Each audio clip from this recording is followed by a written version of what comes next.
We are gathered this day to witness the launch of Savvanah Plains project, which is one stage of a long journey to our vision of becoming a volume developer, which we started 2 years ago. According to a research that has been done by Public Policy Research, Kenyans are among the most economically active and successful of all the immigrant communities in the UK. The report estimates that about 125,000 people who are born in Kenya and can currently live and work here in the UK. Our expatriate community is the 13th largest here in the UK, ahead of Australians, Italians, Canadians, and the French. Kenyans in the UK earn an average of £24,500, which is about 3.3 million a year, behind South Africans, the French and Ugandans, who have an average per capita income of £27,400. Now, they are also among the least likely of all the communities to be claiming benefits from the British social welfare system, with only 1% who claim benefits from the welfare system. Nearly 80% of all Kenyans living in the UK are actually employed, with 19% of them self-employed, earning an average of £12.50 per person per hour, behind the Ugandans, who earn £13.40. Now, Kenyans in the UK play a major role in the diaspora annual remittances, which is estimated at between 50 and 70 billion Kenya shillings.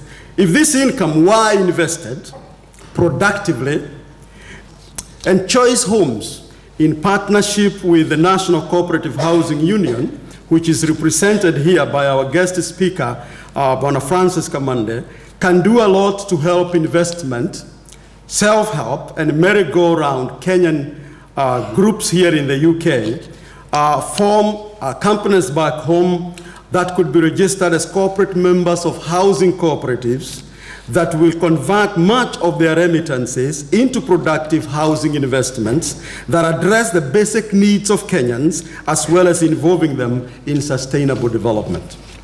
Now, it is critically important for Kenyans in the diaspora to realize that remittances are neither reliable nor long-term sources of foreign exchange, because they tend to be highest among the first-generation immigrants and decline substantially as the remitters spend more time abroad.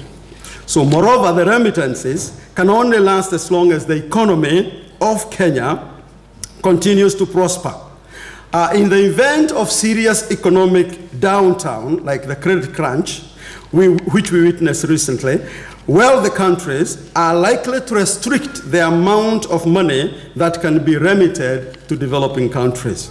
Given all this, now Kenyans in the diaspora could invest in remittances in housing projects that foster long-term economic growth for themselves and their dependents. Now, the Kenyans in the diaspora have had to endure the psychological pain of constantly agonizing over the well-being of families and friends in Kenya, not to mention the loss of time and money that could have been used more productively. Now, should the diaspora read this as an argument to stop supporting the families and friends in Kenya? The answer is no. Rather, this is a call for members of the diaspora to be vigilant and to help promote responsible government in Kenya, failing which their hard-earned remittances will do precious little for the Kenya in the long term. It is also important for the government and the Kenyan diaspora also to realize that diaspora investments can, in some cases, undermine the country's social cohesion and economic development. Evidence from other parts of the world shows that immigrant investments in assets like land can inflate its cost and make it unaffordable to those who really need it for survival, as is currently being witnessed in Thika Road, for those who know the prices of plots there today, among other places. Besides, if the diaspora fails to use assets like land productively, this can undermine important national priorities such as food self-sufficiency. So remittances from the diaspora can also worsen regional and local income inequalities and contribute to problems like crime. So areas with many people in the diaspora can also develop a migration culture that makes those left behind prefer migration over local economic opportunities. This can undermine local economic development, since most people will never be able to go overseas and must use locally available resources and opportunities to improve themselves socially and financially. Without awareness of the negative effects of remittances, the government will not be able to develop measures to minimize those effects. On its part, the diaspora should endeavor to minimize investments that hurt rather than help local communities. His Excellency, given the high educational and professional achievements of Kenyans in the UK, it is still difficult to understand why the government of Kenya scarcely uses these professionals as consultants in their respective areas of expertise.